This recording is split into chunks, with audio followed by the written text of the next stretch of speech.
Yeah, so Bleed is the first track on the record, and we wanted the first track to sort of set the tone for the listener when they hear the band for the first time.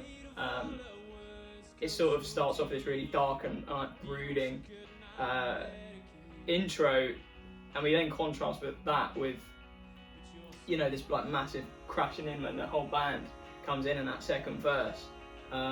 It's the first sort of song where I haven't been explicitly autobiographical in the lyrics, and I think that was quite a good step for me as a songwriter, and it got me to, you know, start thinking in like different ways about how I formed the lyricism in it. In quite sort of a open way, it's about, you know, self-destruction and the relief that can give people. I mean, you know, it's not advocating for it in any way, but I think it gives it a really interesting sort of debate within the lyrics, and it came about from this place where me and you used to live in the first year of uni, and there was this knife that had been left on the side of the pavement, and it just spawned all these ideas of like why it had been there and what it was doing. So that's Bleed. So Me in My Mind is sort of the first very good tune I wrote, and it's about this experience I had when I was in this theatre show and felt very claustrophobic and overwhelmed, and so I said to myself, right, I'm going to take the day off, but I'm going to make the most of it and like write a song and try and capitalise on the time that I had. And so once I came up with that titular riff, I was playing around with other ideas. I ended up having this chord progression that I had already written a couple days ago, and I think it just fit really well. It was the same key, all of this, and so by then I had like most of the song sort of done, and it's become a fan favourite bit, hasn't it? People like it, and I mean, it's one of the only songs from the EP that we consistently. I think it's the only song from the EP that we consistently play. At every Yeah. gig as well. I think we haven't missed a gig with it. We I played think we every definitely. gig. I think we. Maybe at the beginning of the year, but it was the first song that I certainly ever played with you. yeah. And I think it fully came to life pretty soon after we all started finding our way of writing. And the details started to shine through. Yeah, absolutely. It's definitely probably the most played song. Yeah, you're right. Apart from Walk Away, maybe. Yeah, exactly. Yeah, well, that's the other one I'll talk about as well. But yeah, and it's just sort of this song about feeling overwhelmed and anxious, but like wrapped up in a sweet little narrative. Yeah, so the third track on the record that we played live was Yeah. I don't fully remember how it came to be, this song. I think me and you, Ed, we like jammed an idea. Yeah. Things started falling into place mainly when we had Jack come later on. Yeah, it was that. And we had like the basic sort of structure, down. the chords, Yeah. by the time Peter arrived in the band. From there, I think you just gave it the final pizzazz. Yeah, absolutely. Yeah. So, I've been working on this chord progression for a while, and I had no words for it. I know you even sort of contributed a bit with like odd phrases and stuff like this that really got. yeah, you asked me questions and I didn't have that much, but I tried my best. No, but it worked though, because then, you know, we got the "But I Can't Hear You Now" lyric or whatever, Yeah. and obviously that's like part of the title of the record as well. And I brought that to you, and we jammed it, and that's sort of how it took shape when you then came and added Oh yeah, the bass part. some of your parts. Yeah, I have to say this is one of the ones I'm most proud of because I think I did contribute more than I usually do. Yeah, absolutely. I mean, we spent a lot of time working on it. It's like one of the most produced and sort of like arranged I feel like one of our songs. me and Aiden, like in the bridge, we synergize in a pretty beautiful way. Yeah, really locked in. Yeah, because like Aiden's got that like wicked beat that's going on. You know, you can hear it in the recording. And my beat's wicked. Your thing's wicked. yeah, well, that's the thing. They synergize. They come together, and it's a beautiful thing. Absolutely. And I like the way that song, the path it takes through the bridge, and then the kind of second bit, and then into the last bit, and it's just a beautiful development as it goes along. It's one of my favourites. I guess lyrically, it's sort of about someone that you like choosing somebody else to make their habit, you know, and I think the frustration and anger that comes with that. So despite its title, the love he gave is actually about the love felt in a friendship rather than in a relationship, and it's about those people not reciprocating the love that you give them, and you know, you still appreciate them as a person, but the balance of the relationship is not there. And overall, as a song, we were trying to find the sort of sound for us as a band, and we were trying to emulate that, the sound of like Walk Away. And could we write a song that took the vibe and the aesthetic of a tune and manipulate it to make something new, completely new. And so I brought this initial idea to the band and whatnot, and it was going okay, but it was sort of lacking something initially, wasn't it? It's because it is very different. Yeah. And it was the drummer who came up. It was the drummer who came up with it, wasn't it, buddy? Go on. I came up with the 4-note bass riff. We were just talking about it anyway, I think. Yeah. And I just suggested 4 notes. So You hopped on the keys now. I can't remember. I think Yeah, I might have it done. was- Yeah. Those 4 No, notes. yeah, I did. I had a little vision. Yeah. Yeah. Yeah, no, and I'm very proud that people have come up to me at various gigs saying that is our most well-written song. I suppose people just have different opinions on, obviously, different music tastes. So if this is our different song of this album, and people might enjoy this one more. And obviously, I'm very proud of it because I had something to do with the writing process, which that isn't to do with drums or structure. Yeah, but it's beautiful though. Those 4 notes, and like some of the things in that song which make me smile are those 4 notes, and also the dynamics of the song. Yeah. It's really this again wonderful dynamic that happens where we use light and shade in a way that's a really real like attention to detail. I feel like building on the whole dynamic sort of thing. The structure of the song also, I don't know, the song initially seems like it's quite slow, but because of the dynamics, I feel like it really does gain momentum as it goes on. I really like that about it. Yeah. It does, because there's a solo at the end. You shred them. Yeah, I and wouldn't call it shredding. no, but I think what was interesting was like you brought like a real different sort of like sound and way to play the solo onto this, you know, and that made like it something new.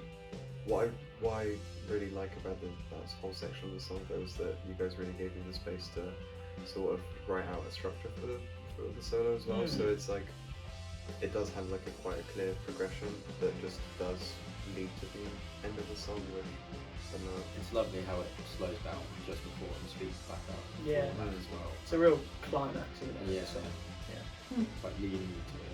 You can feel where it's going. But even though you had freedom to write that solo, it didn't come without arguments. That's true. That's true. We had some little. Well, actually, Okay. actually, how I play the solo now is as a result of accidentally playing it how I played it. on the record, on the live record. Yeah, we played it live, and I fucked up. as I'm mixing it, I'm like, this is incredible. This is like so good. And Peter, you play it like how you originally wrote it, and I was like, you've just got to play it how it is. It's that good. I'm more honest is another tune off the EP. It's actually one of my favourite ones, and we've seen recently that, you know, people are really digging it, the tune, online and all that. So it was one that I think one of the oldest songs that I'd written that I brought to the band, but it came together really quickly, and it always sounds great live. I always play it well live, and it's just got an energy to it, hasn't it? It's just about me being too honest and saying things maybe I shouldn't, but trying to tell people, no, look again at what I say. You know, I don't always mean it.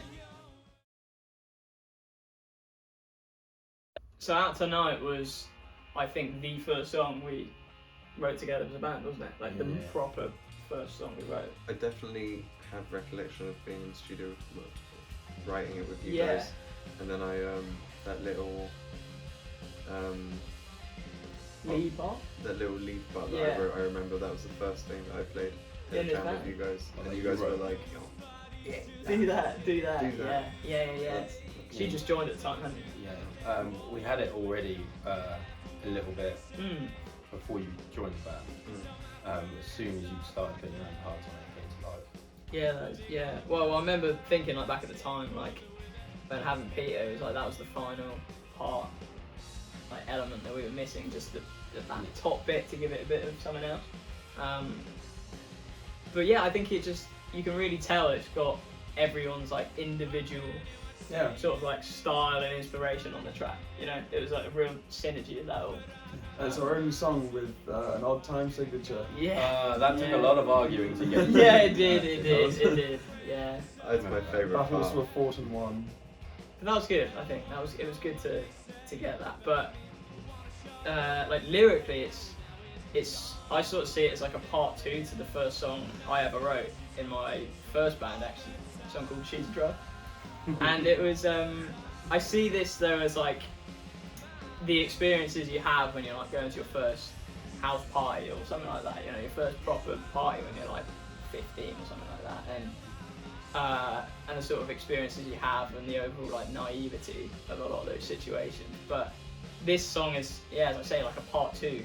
Like, this is me going back and watching myself at this party, but with a far more cynical approach to it, and I think I'm just now less worried about what I'm trying to get out of a night out. Putting the party into a different party.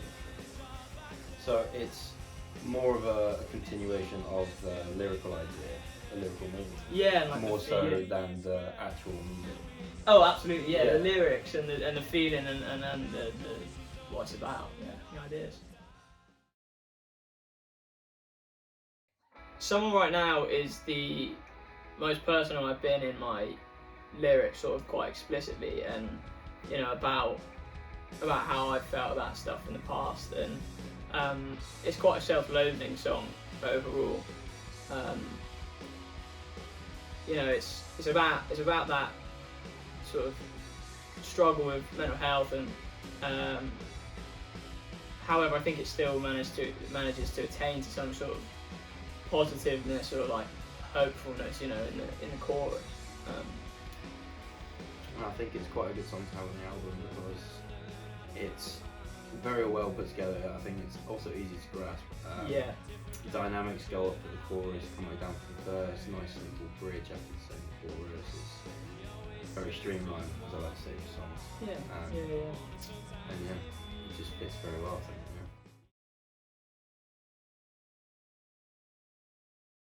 Yeah, so Last Night is our only cover song on the live album. It is a Strokes song, and it's pretty rock and roll, and I love to play it, you love to sing it. Yeah, it's just a bit fun, isn't it? People at the show love it as well, and it's just a lot of fun. Yeah, we didn't want to keep it out, because narratively it's just good, fits in the set, bit of sort of relief, and then, straight back in. So, Tell Me It's Fine. This is the last song off of the debut EP, and I think it sort of ends it in a really perfect way. You know, I see it as like a nostalgic 2000s like romantic film. You know, It's just like the cutest song that yeah, exactly. And it's sort of a love letter to all of those classic indie tunes from the early 2000s, you know, and the kind of songs that inspired me to get into music and the kind of music I, you know, was really, really into. I think overall it's just about looking for the love and reassurance from someone you admire. Walk Away is quite a bitter song overall. It's about this girl that I used to talk to, and we went out with a bunch of friends, and she ended up talking to them more than she talked to me that evening, and it was as if I didn't know her at all. And so that the chorus is the call that I had with my friends that night, and then reassuring me, and you know, putting that evening into perspective for me. It sort of is the sound that we've been trying to go for in the band, and you know, it's quite distinctive with the chorus guitars and the driving drums and bass, and you know, that's sort of what we decided that we wanted to model this band's sound off of. Yeah, I love the bass riff. The bass riff is great, and Yeah, the especially in the second verse. yeah, yeah, I line up to that. It's pretty nice. Yeah. Like there's these chords and stuff in the bass. It's like a really warm sound. It's really nice. Like, you've changed it a few times, it's got better every time. Yeah. So Yeah, well that's the beautiful thing about these songs. it's It's got like, it's got so much energy to it. I think it's our most favourite song to play live. yeah, it For is. sure. Yeah. It's one of the only songs that we have that sort of has that groove and that, Oh, that yeah. bounce that people dance to. You know? It's confident Yeah. from the get go, and it stays confident. It knows exactly what it is, and I think that's why we've chosen it as like a model for this band. Yeah. Model song.